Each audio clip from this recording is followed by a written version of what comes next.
వ్యవస్థకు బాబు మార్పు కత్తిరింపులు ముగింపు ఫ్యాన్కు ఓటు వేస్తేనే రైతన్నలకు వైఎస్ఆర్ రైతు భరోసా కింద పెట్టుబడికి సహాయంగా ప్రతి సంవత్సరం క్రమం తప్పకుండా రైతన్నకు ఆదుకుంటూ వైఎస్ఆర్ రైతు భరోసా కార్యక్రమం జరుగుతుంది. ఫ్యాన్ మీద 2 ఓట్లు వేస్తేనే ఉచిత పంటల బీమా,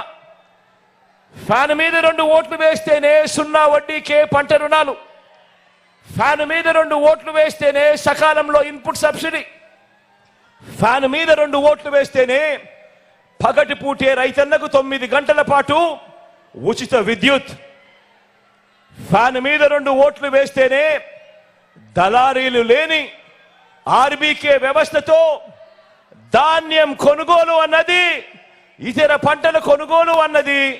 ఇవన్నీ కూడా జరగాలి అనంటే ఒక్క ఫ్యాన్ గుర్తు మీద 2 ఓట్లు వేస్తేనే అన్నది ప్రతి ఒక్కరూ గుర్తు పెట్టుకోండి. లేదంటే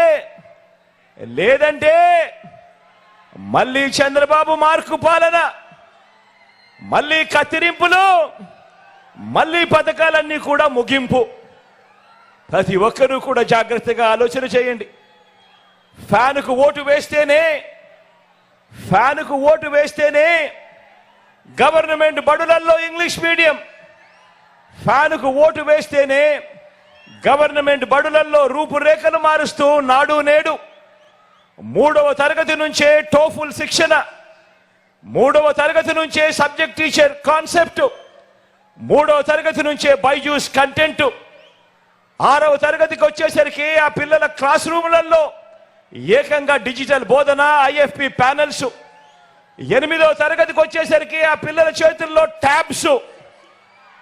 పెద్ద చదువులకు 100% ఫీజు రీఎంబర్స్మెంట్ ఇస్తూ ఏ తల్లి ఏ తండ్రి కూడా అప్పుల పాలయ్యే పరిస్థితి రాకుండా ఆ తల్లిదండ్రులకు ఆ పిల్లలకు తోడుగా విద్యా దీవెన, వసతి దీవెన, డిగ్రీ చదువుతా ఉన్న పెద్ద పిల్లలకు ఆ పెద్ద చదువులలో సర్టిఫైడ్ ఆన్లైన్ వర్టికల్స్ ద్వారా విదేశాల్లోని అత్యున్నత విశ్వవిద్యాలయాలకు మన కాలేజీలు అనుసంధానం, తొలిసారిగా డిగ్రీలో మ్యాండేటరీ ఇంటర్న్షిప్, ఇవన్నీ కూడా కొనసాగి మన పిల్లలు ప్రపంచంతో పోటీపడి మన పిల్లలు ఎదగాలి అనంటే మరో 10 సంవత్సరాలు మీ బిడ్డ మీ జగను ఇదే స్థానంలో ఇక్కడే ఉంటే 10 సంవత్సరాలలో మన పిల్లలు, మన పేద పిల్లలు ఏ స్థాయిలో ఇంగ్లీష్ మాట్లాడతారనంటే వాళ్ళు అనర్గళంగా మాట్లాడే ఆ మాటలకు పెద్దల పిల్లలు మాత్రం అసూయకు లోనయ్యే పరిస్థితిలోకి వస్తుంది. పెద్దల పిల్లలు కూడా